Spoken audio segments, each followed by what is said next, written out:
जो किसानों को गाली देगा उसे पद्मश्री मिलेगा, और जो देश के अंदर देश सेवा करेगा उसको या तो जेल मिलेगी या ईडी का छापा पड़ेगा।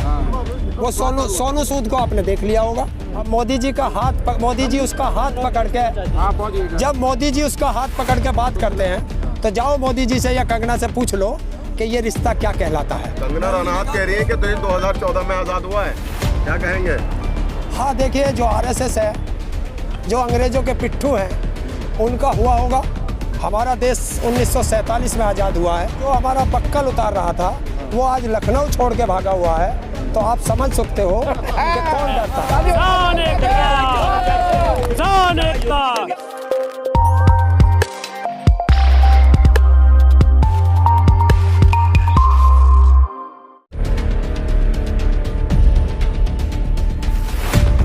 देखिए, लखनऊ में तो ये हमारी प्रस्तावित थी पहले पिछले महीने में, लेकिन त्रासदी आ गई थी बारिश वगैरह की, बाढ़ की, तो किसानों का बहुत नुकसान हुआ था, तो इसलिए ये आगे बढ़ा दी थी। और अजय टैनी की गिरफ्तारी बर्खास्त की, 750 से ज़्यादा किसानों की शहादत हुई उस पर, बिजली बिल, गन्ने के पेमेंट की बात, खाद की बात, तो ये जो किसानों के मुद्दे, इन सब पे बात करने के लिए ये महापंचायत थी। अब तो बिल वापस हो गए, ताऊ घर जाइए। अब एमएसपी पे गारंटी का कानून मिल गया। एमएसपी के लिए थोड़ी ना बैठे थे, क्यों? एमएसपी के लिए बैठे थे। जिस दिन हम 26 नवंबर को आंदोलन शुरू किया था, उस दिन ये नारा था कि तीनों बिल वापस होंगे, एमएसपी पे गारंटी का कानून बनेगा, स्वामीनाथन रिपोर्ट संपूर्ण रूप से धरातल पर लागू होगी, तब किसान की घर वापसी होगी। योगी जी ने कहा था कि बक्कल उखाड़ देंगे। योगी जी ने कहा था कि लखनऊ आओगे तो बक्कल उखाड़ देंगे। देखिए, जो हमारा बक्कल उतार रहा था वो आज लखनऊ छोड़ के भागा हुआ है, तो आप समझ सकते हो कि कौन डरता है।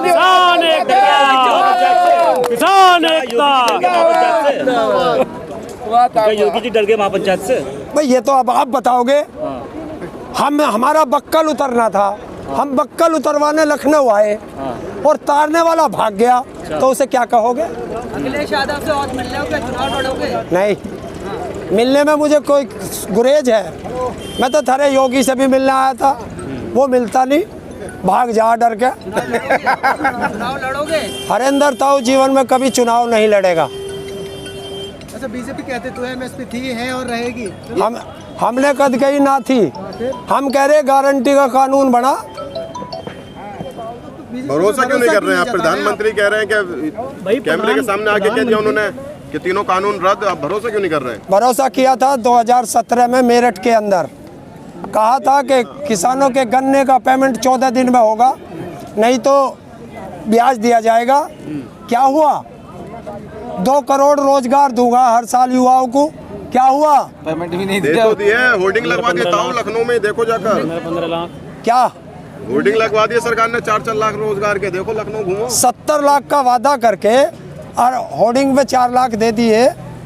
4.5 लाख। अरे है यूपी में 4.5 लाख। और यूपी के बालक रोज लखनऊ में पिट रहे, लाठी डंडा पड़ रहा, और दिखे यहीं बैठे होंगे वे, ये बैठे कितने महीने से बैठे, सुन रहा, पढ़े लिखे बैठे भाई थारे जैसे ही। योगी जी तो कह रहे हैं कि जितना रोजगार हमने दे दिया उत्तर प्रदेश में, उतना किसी भी सरकार ने नहीं दिया है। जितना रोजगार तुम दोनों ने मिलके छीन लिया, इतना रोजगार आज तक किसी ने मिलकर छीना ही नहीं। नंबर 1 बन गया उत्तर प्रदेश, कह रहे हैं प्रधानमंत्री खुद कह रहे हैं, योगी जी ने नंबर 1 बना दिया। भाई हाँ, बिल्कुल नंबर 1 है। अपराध में नंबर 1, घोटालों में नंबर 1, भ्रष्टाचार में नंबर 1, और चीर हरण में नंबर 1, महिलाओं के साथ दुराचार में नंबर 1, किसानों के माल पे डाका डालने में नंबर 1, किसानों की हत्या करने में नंबर 1। ये तो आप कह रहे हैं, 350 सीटें ला रहे हैं। क्या तुम्हें उस पे विश्वास हो गया और हम किसानों पे विश्वास नहीं? अच्छे पत्रकार हो भैया। तो आपकी आवाज़ उठा रहे हैं। क्या लगता है किसान जाएंगे भाजपा के साथ? अब तो वापस हो गए कानून। वो भी बता। भैया, जो हमें जहर दे रहा, क्या हम दोबारा जहर खाने जाएंगे? सारी मांगे मान ली जाए, मगर अगर आपकी, तो क्या आप जाएंगे 22 में? देखिए, चुनाव आयोग क्या कहता है, गुप्त मतदान हो, तो हमसे क्यों पूछ के चुनाव आयोग के उसकी अवहेलना करा रहे हो कानून की? राकेश टिकैत ने कहा आप कि ही सुबह जो तो कह रहे है हैं। सरकार ने जब कानून बनाया तब भी बात नहीं किया, और जब ऐलान किया वापसी का तब भी बात नहीं किया, तो क्या बात करनी चाहिए थी? जब बिल लाना था तो किसान से बैठ के बात करनी चाहिए थी कि हम ये बिल ला रहे हैं, आपको क्या एतराज़ है। और जब हटाया है तो पूर्ण रूप से तभी ऐलान करते कि हम लोग जो है एमएसपी पे गारंटी का कानून दे रहे, क्यों नहीं दे रहे। उसे तो अपने मंत्रियों पे विश्वास नहीं। कंगना रनौत कह रही है कि देश 2014 में आज़ाद हुआ है, क्या कहेंगे? हाँ देखिए, जो आरएसएस है, जो अंग्रेज़ों के पिट्ठू हैं, उनका हुआ होगा। हमारा देश 1947 में आज़ाद हुआ है, और अगर कोई ऐसा कहता है तो वो देश के शहीदों का अपमान करता है। कहे 2014 में जब मोदी जी आए तो असली आज़ादी मिली है। चलिए उसे कहने दो, क्योंकि ये इनका इतिहास रहा है शहीदों का अपमान करना। ये आरएसएस और बीजेपी का काम रहा है। कंगना तो अभिनेत्री ना एक, आखिर मीडिया उनको इतनी कवरेज क्यों दे रहा है? कंगना रनौत सवाल है। अब मोदी जी का मोदी जी उसका हाथ पकड़ के, जब मोदी जी उसका हाथ पकड़ के बात करते हैं तो जाओ मोदी जी से या कंगना से पूछ लो कि ये रिश्ता क्या कहलाता है। पद्मश्री अवार्ड उसको मिला है। देखिए, जो देश के अंदर गद्दारी की बात करेगा, देश के अंदर शहीदों का अपमान करेगा, और जो किसानों को गाली देगा उसे पद्मश्री मिलेगा, और जो देश के अंदर देश सेवा करेगा उसको या तो जेल मिलेगी या ईडी का छापा पड़ेगा।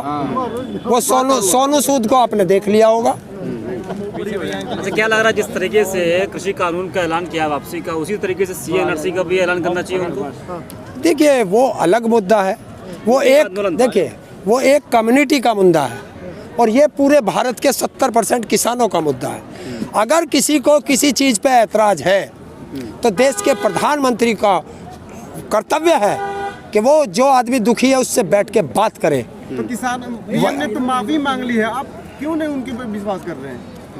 देखिए, माफ़ी मांगने से किसी के परिवार का व्यक्ति गया हुआ वापस नहीं आता। पहले उन परिवारों से माफ़ी मांगो जिनके 750 से ज़्यादा किसान शहीद हुए हैं। क्या उन परिवारों से कभी माफ़ी मांगी है? अरे तब वो कह रहे क्या इनको खालिस्तानी कहा है, टुकड़े टुकड़े गैंग कहा है, माओवादी कहा है, नक्सली कहा है, भेड़िया भी कहा है। अरे तपस्या की है ताऊ उन्होंने आपके लिए, वो खुद कह रहे हैं कि तपस्या में कमी रह गई। और किसके? इसी प्रधानमंत्री प्रधानमंत्री ने प्रधानमंत्री ने हमें परजीवी भी कहा था। किसान भूलता नहीं है, और ना ये किसान इनको भूलने देगा। तो आप घर कब जा रहे हैं? है? घर कब जा रहे हैं? उन्होंने कहा कि ठंडी का मौसम आ रहा है, आप लोग घर चले जाइए। ठंडी के मौसम में ही आए थे, 26 नवंबर को ठंडी के मौसम में ही आए थे। ठंडी गई, गर्मी गई, बरसात गई, और फिर ठंडी आ गई। और जब तक किसानों की मांगे पूरी नहीं होंगी, किसान घर नहीं जाएगा, आंदोलन जारी रहेगा। तो क्या फिर मतलब यूपी चुनाव में भाजपा को हराने के लिए आप महापंचायत लखनऊ में कर रहे हैं, हर जगह करेंगे क्या? अरे जिस दिन चुनाव घोषित होंगे, चुनाव की बात उस दिन करना। अभी तो किसानों की बात करो और सरकार के जाने का इंतजार करो। आप ही लोग कहते हैं ना कि हम इन्हें बता देंगे, 22 में बता देंगे, 24 में बता देंगे, तो चुनाव की बात तो आप लोग खुद करते हैं। क्या कैसे बताएंगे फिर? वो डोज लगाएंगे, वैक्सीन तैयार है किसानों की घर पे। गांव में किसानों ने जो दवाई बना रखी है वो इनको देनी है, ताकि इनके मिर्गी के दौरे ठीक हो जा। कैसी डोज देने वाले हैं आप लोग? वो भेज दो गांव में, अपने आप पता चल जाएगा। हाँ भेजो। एक दो आने वाला है, मोदी जी ने कहा था 22 में डबल इनकम हो जाएगी किसानों की। वो 1 जनवरी को बात करेंगे ना, 1 जनवरी को बात करेंगे। हाँ तो 1 जनवरी को बात करेंगे, जब हमारी गन्ने का 650 रुपये कुंटल का रेट देगा, गेहूं का 4000 देगा, और धान का 3900 के करीब देगा। हर फसल पे पूछेंगे। हाँ, लखीमपुर खीरी के जो क्या बोलते हैं आरोपी है, उनके मंत्री वो चीनी मिल का उद्घाटन कर रहे हैं, वो तो सारा काम अपना कर रहे हैं एकदम खुलेआम। अब क्या कर सकते हैं, हम सरकार में तो है नहीं। हम तो आंदोलन करके अपनी मांग मान रहे हैं, और देश को बता रहे हैं कि देखो बीजेपी में अपराधी मंत्री बनते हैं। और सुन ले, जो पढ़े लिखे थे वो संतरी बने। जो पढ़े लिखे थे वो संतरी बने, अपराधी माफिया संसद में मंत्री बने, और जो शादी करके अपनी घरवाली छोड़ दे वो हमारे देश का प्रधानमंत्री बने। ताली बजाओ, ताली बजाओ। अभी कि डीएम आवास में जाएंगे गन्ना लेकर। जाएंगे जाएंगे जाएंगे, चिंता क्यों कर रहे हैं? क्या चाहते हैं टेनी जी को अभी बीजेपी एक्शन ले टेनी जी के ऊपर? क्यों नहीं लेगी? अपराधी कहाँ होते हैं? देश का जो भी अपराधी होगा वो जेल में होता है, संसद में नहीं। उनका बेटा जज और मोदी जी से, तुम मोदी जी की बात कर रहे थे, इसी मोदी ने संसद में खड़े होकर कहा था कि 1 साल में संसद को अपराधी मुक्त कर दूंगा, और मोदी जी ने करा ना उसका उल्टा, संसद को अपराधी युक्त कर दिया, सारे अपराधी संसद पहुंच गए। लेकिन उत्तर प्रदेश से तो अपराधी को मुक्त कर दिया ना योगी जी। और ये टेनी जो है अमेरिका का अरे अमित शाह कह रहे हैं दूरबीन से नहीं दिख रहा है माफिया। दूरबीन से दूर का दिखता है, अगर चश्मे उतार के बराबर में देख लेता तो उसके बराबर में बैठा था। वाह वाह वाह। टेनी। और जो लखीमपुर खीरी में चीर हरण हुआ है वो किसके राज में हुआ? हो सकता है ट्रंप का राज हो यहाँ।